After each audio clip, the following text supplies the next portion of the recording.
Merhaba arkadaşlar. Bugün sizlerle beraber tam kıvamında çok lezzetli bir ekşili köfte yapacağız. Tarifimize öncelikle köftelerimizi hazırlayarak başlayacağız. Köftemiz için yoğurma kabımızın içerisine öncelikle 400 gram kıymamızı alıyoruz.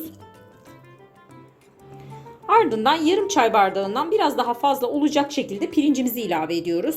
Pirincimizi de güzelce yıkadık ve süzdürdük.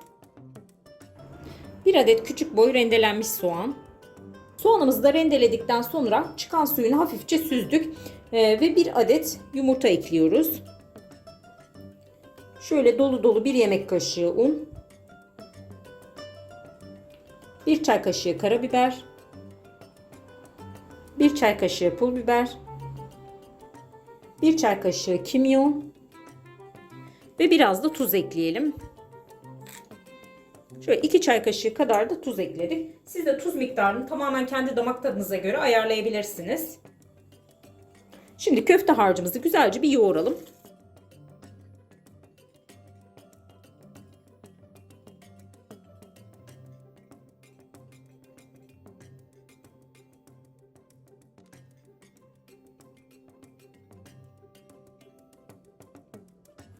Evet, köfte harcımızı güzelce yoğurduk. Şimdi şekil verelim. Köftelerimize şekil vermeye başlamadan önce tabağımızın içerisine şöyle 2 yemek kaşığı kadar un alıyoruz. Şöyle dağıtıyoruz unumuzu. Tabağımızın her yerine ulaşmasını sağlıyoruz. Hazırlamış olduğumuz köftelerimizi un sermiş olduğumuz tabağımızın içerisine atacağız. Şöyle kasemize de biraz su aldık. Öncelikle elimizi ıslatıyoruz ki köfte harcımız elimize yapışmasın. Şöyle bir parça koparıyorum köftemden. Misketten biraz daha büyük, cevizden daha küçük olacak şekilde bir parça alıyoruz ve elimizde yuvarlıyoruz.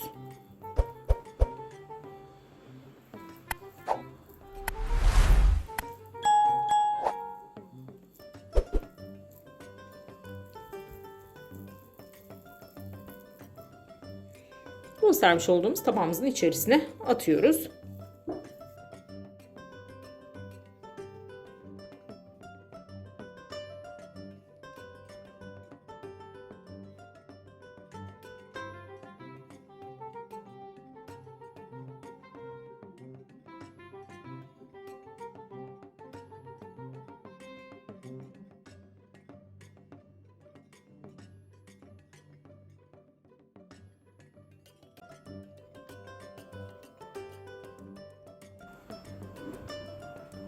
Köftelerimizi biraz tamamladıktan sonra da bu şekilde una buluyoruz.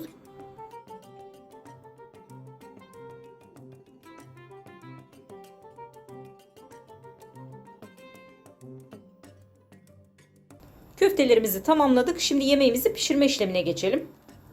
Yemeğimizi pişirmek için tenceremizin içerisine göz kararı 4-5 yemek kaşığı kadar sıvı yağımızı alıyoruz. Bu kadar yeterli.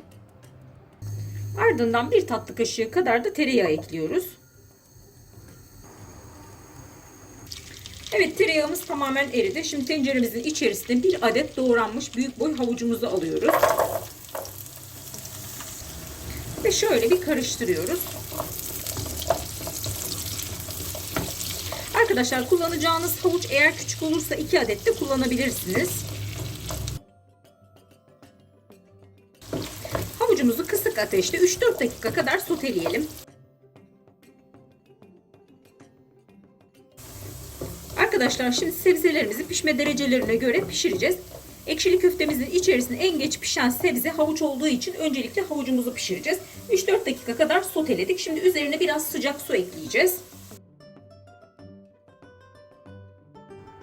Suyumuzu ekledikten sonra ocağımızın altını yüksek ateşe alıp yemeğimizin kaynara düşmesini bekleyeceğiz. Yani suyumuz tamamen kaynara düşsün. Evet, suyumuz kaynara düştü. Şimdi ocağımızın altını kısığa alıp tenceremizin de kapağını kapayıp bu şekilde havuçlarımızı bir 10 dakika pişireceğiz. Havuçlarımızı tam 10 dakika pişirdik. Şimdi köftelerimizi ekleyelim.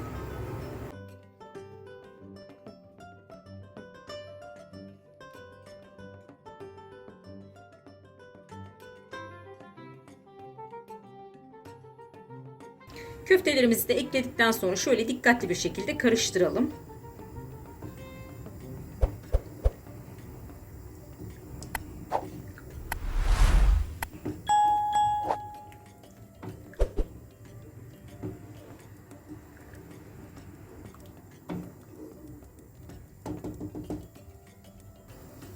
Yemeğimizi bu şekilde köftelerimizle beraber de bir 10 dakika kadar pişirelim. Evet, köftelerimizi de bir 10 dakika pişirdikten sonra 2 adet yemeklik doğranmış patatesimizi ekliyoruz. Yemeğimizi patateslerimizle beraber de bir 20 dakika kadar pişirelim. Evet, ekşili köftemiz pişerken biz de yemeğimizin ekşili yoğurtlu terbiyesini hazırlayalım. Terbiyemiz için şöyle kasemizin içerisine 3 yemek kaşığı yoğurdumuzu aldık. Ardından 1 adet yumurta sarımızı ekliyoruz. Taze sıkılmış yarım limon suyu.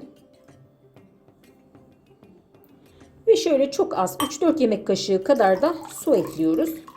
Bu kadar yeterli. Terbiyemizi şöyle güzelce bir karıştırıyoruz.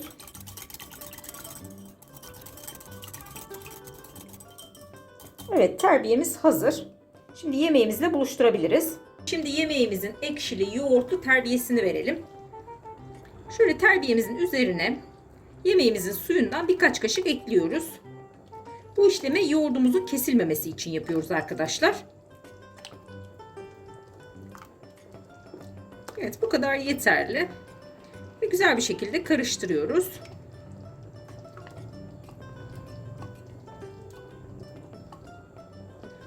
Ardından terbiyemizi yemeğimize yavaş yavaş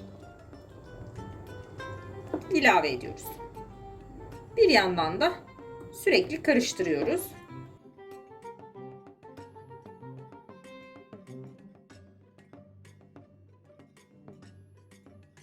Şimdi yemeğimize biraz da tuz atalım. 1-2 çay kaşığı kadar atıyorum. Siz de tuz miktarını tamamen kendi damak tadınıza göre ayarlayabilirsiniz. Şöyle bir karıştıralım. Şimdi yemeğimizi özleşmesi için yaklaşık bir 15 dakika kadar pişirelim. 15 dakikanın sonunda patateslerimizi kontrol edelim. Patateslerimiz tamamen piştiyse yemeğimiz de pişti demektir. Yemeğimiz çok güzel bir şekilde pişti ve özleşti. Hemen şöyle kıvamını da göstermek istiyorum. Tam istediğimiz kıvamda oldu. Hemen servis tabağımıza alalım. Yemeğimiz serviste hazır. Tam kıvamında harika bir ekşili köfte tarifi oldu. Mutlaka denemenizi tavsiye ederim. Ayrıca videomuzu beğendiyseniz destek vermek için lütfen YouTube kanalımıza abone olmayı unutmayın. Tariflerimizi mutlaka deneyin. Deneyen herkese de şimdiden afiyet olsun.